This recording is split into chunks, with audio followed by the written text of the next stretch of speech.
Hello everyone, welcome to catch pawn English. अभी आप लोग स्क्रीन पर एक पिक देख रहे हैं। ये पोस्ट मैंने लगभग 1 महीने पहले दी थी, जिनमें से मेरे एक व्यूअर ने ये कमेंट की थी कि उन्हें इसे समझने में थोड़ी सी प्रॉब्लम आ रही है and I had promised him to make a video on this topic.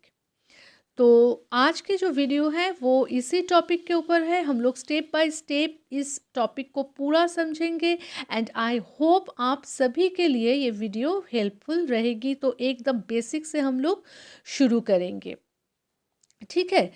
तो पहले वीडियो स्टार्ट करने से पहले एक बार एक झलक डाल लेते हैं कि आखिर जो क्वेश्चन था वो क्या था। क्वेश्चन ये था कि a pronoun following a preposition should be in the dash form. Options थे ऑब्जेक्टिव, सब्जेक्टिव, पॉजेसिव। ओके, तो मतलब क्या हुआ कि प्रीपोजिशन के बाद यूज़ हो रहा प्रोनाउन किस फॉर्म में होनी चाहिए। अगर आप किसी सेंटेंस में कोई प्रीपोजिशन के बाद अगर कोई प्रोनाउन आ रहा है तो वो प्रोनाउन किस फॉर्म में होनी चाहिए, सब्जेक्टिव, ऑब्जेक्टिव या पॉजेसिव। तो चलिए अभी जाते हैं वीडियो के मेन पार्ट की तरफ। एकदम पहले बेसिक देख लेंगे जो है डेफिनेशन ऑफ प्रोनाउन। प्रोनाउन की डेफिनेशन जान लेंगे। प्रोनाउन को हम लोग हिंदी में क्या कहते हैं, सर्वनाम। तो डेफिनेशन है a pronoun is a word that is used in place of a noun to avoid the repetition of the same noun over and over. Okay, संज्ञा के परिवर्तन में जिस शब्द का होता है उसे हम लोग सर्वनाम कहते हैं। अभी हम लोग यहाँ पे एक एग्जाम्पल देख लेंगे। देखिए, मैंने एक कुछ सेंटेंसेस लिखी है। Mannu is a good boy, Mannu goes to school regularly, Mannu loves Mannu's friends, Mannu respects Mannu's teachers, Mannu's teachers love Mannu. Mannu Mannu Mannu मतलब मन्नू खुद ही अपने नाम से चिढ़ जाएगा। तो यही पे आती है प्रोनाउन की अहमियत। प्रोनाउन का एक सेंटेंस में जो यूज़ होता है वो सेंटेंस को ब्यूटीफुल बनाता है, सेंटेंस को मतलब सेंटेंस सुनने में अच्छा लगता है, उसे अच्छा साउंड कराता है। तो इसीलिए प्रोनाउन बहुत ज़रूरी है, इसे समझना, इसे यूज़ करना। अभी हम लोग इसी सेंटेंस को प्रोनाउन के ज़रिए यूज़ करके मैं बताती हूँ। देखिए, Mannu is a good boy, he goes to school regularly, he loves his friends, he respects his teachers, his teachers love him. पूरा डिफरेंट साउंड करता है, कितना सुंदर लग रहा है सुनने में। ओके, तो इसके बाद जो पॉइंट आएगा, जो स्टेप आएगा वो होगा कि प्रोनाउन की काइंड। प्रोनाउन कितनी तरह की होती है, प्रोनाउन के काइंड पे हम लोग फोकस करेंगे। तो देखिए, प्रोनाउन की जो काइंड होती है वो लगभग 10 तरह के प्रोनाउन होते हैं। ओके, हम लोग एक एक करके सब प्रोनाउन के नाम यहाँ पे जान लेते हैं। देखिए, फर्स्ट आता है personal pronoun, second positive pronoun, demonstrative pronoun, interrogative pronoun, relative pronoun, indefinite pronoun, reflexive pronoun, intensive pronoun, reciprocal pronoun and distributive pronoun. तो यहाँ पे ये सारे प्रोनाउन आ गए। अभी आप लोग सोच रहे हो कि मैम आपने ऑप्शन में दी थी ऑब्जेक्टिव प्रोनाउन, सब्जेक्टिव प्रोनाउन, तो वो तो है ही नहीं। नहीं, वो भी है। वेट कीजिए, धीरे धीरे जैसे जैसे टॉपिक आगे बढ़ेगी आप लोगों को समझ में आ जाएगी कि सब्जेक्टिव प्रोनाउन और ऑब्जेक्टिव प्रोनाउन क्या है। ओके, अभी हम लोग जो देखेंगे वो है कि पर्सनल प्रोनाउन की डेफिनेशन क्या है। Definition of personal pronoun: a word that replaces the name of a person, place, thing, or idea in a sentence. Example: I, we, you, he, she, it, they, them, etc. अभी है definition of possessive pronoun: a pronoun that is used to express ownership or possession. Example: mine, yours, hers, his, etc. Okay, तो अभी आप लोग यहाँ पे देख सकते हैं, मैंने एक चार्ट बना के रखी है जिसमें आप लोगों को समझ में आ जाएगा कि सब्जेक्ट और ऑब्जेक्ट प्रोनाउन क्या है। देखिए, ये दोनों है, ये है पर्सनल प्रोनाउन के अंडर आते हैं, दोनों पर्सनल प्रोनाउन के अंडर आते हैं। और यहाँ आप लोग देख सकते हैं कि आई अगर सब्जेक्ट हुआ तो मी ऑब्जेक्ट, यू सब्जेक्ट है तो ऑब्जेक्ट भी यू होगा। He, him, she, her, it, we, us, you, they, them. एक बात सिर्फ आप लोगों को याद रखनी है और समझ लेना है कि यू और इट ये चेंज नहीं होते हैं, और ये जो होते हैं ये है सिंगुलर। ओके, ये है सिंगुलर और ये है प्लूरल। ये सिंगुलर फॉर्म में और ये प्लूरल फॉर्म में।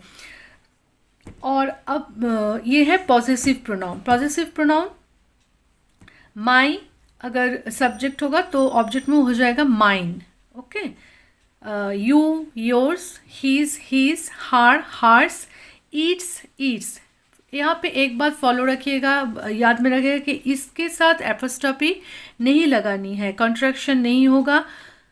जब आप कुछ चीज़ पॉजेस करते हैं तो उसमें कॉन्ट्रैक्शन नहीं आती है।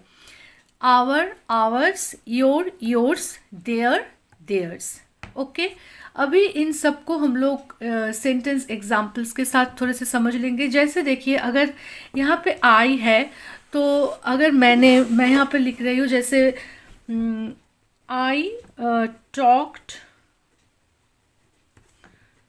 टू राहुल। ओके, मैंने राहुल से बात की। तो यहाँ पे क्या हुआ, आई हो गया सब्जेक्ट और राहुल जो हो गया वो हो गया ऑब्जेक्ट। ओके, अभी राहुल जो है वो एक नाउन है, लेकिन इसको अगर हम प्रोनाउन में लिखेंगे तो आई टॉक्ड टू हिम। देखिए हिम। ओके, तो आई टॉक्ड टू हिम। अगर ऐसा कहेंगे कि Rahul talked to me.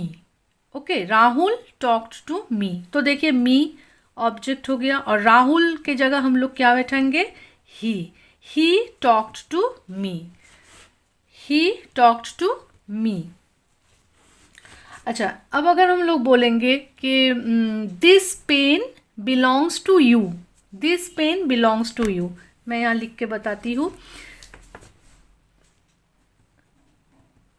This pen belongs to you.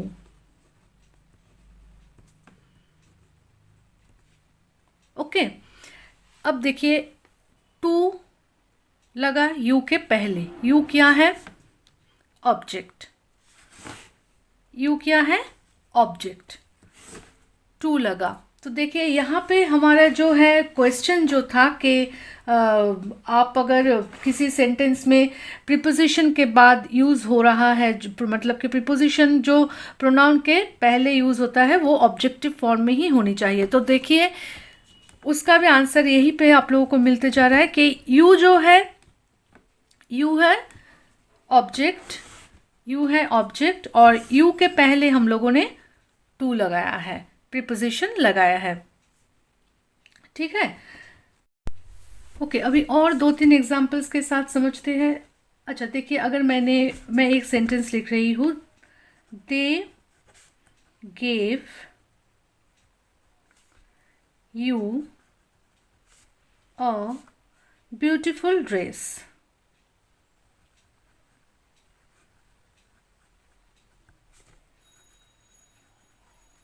Okay, यहाँ देखिए यू ऑब्जेक्ट है लेकिन इसके पहले कोई प्रीपोजिशन का यूज़ नहीं हुआ है। तो एक बात है कि प्रीपोजिशन चाहिए ऐसा नहीं है, लेकिन अगर प्रीपोजिशन होती है, प्रीपोजिशन के बाद जो प्रोनाउन आएगा वो ऑब्जेक्टिव फॉर्म में आएगा। ठीक है,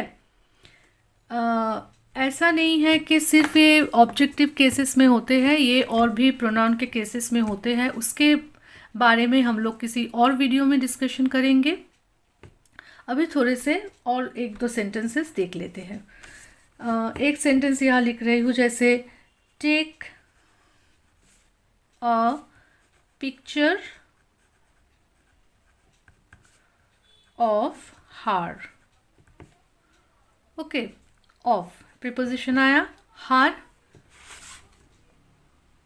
objective pronoun. Okay, I gave it to you, मैंने ये तुम्हें दिया, टू प्रीपोजिशन। तो अगर ऑब्जेक्ट के पहले कोई प्रीपोजिशन आता है तो वो प्रोनाउन ऑब्जेक्ट प्रोनाउन में ही होगा। Okay, clear. तो आई होप कि आप सबको वीडियो अच्छी लगी होगी, हेल्पफुल लगी होगी। और एक बात कहना चाहूँगी कि कोशिश कर रही हूँ, मतलब कैमरा के सामने वॉइस करना एक बात है और इस तरह से कैमरे के सामने फेस करके पढ़ाना एक बात है। ओके, तो कुछ सेंटेंसेस, कुछ वर्ड्स मेरे इधर उधर हो जाता है, तो प्लीज़ थोड़े से एडजस्ट कर लीजिएगा आप लोग। और मिलते हैं नेक्स्ट वीडियो में, तब तक के लिए बाय बाय, टेक केयर। आप लोग सेंटेंसेस को प्रैक्टिस करते रहिए, और बाकी जो प्रोनाउंस के जो टाइप्स हैं वो मैं डेफिनेटली चैनल में अपलोड करूँगी। थोड़े से टाइम लग सकते हैं, but I will definitely upload. Okay, तो bye bye, take care, thanks for watching.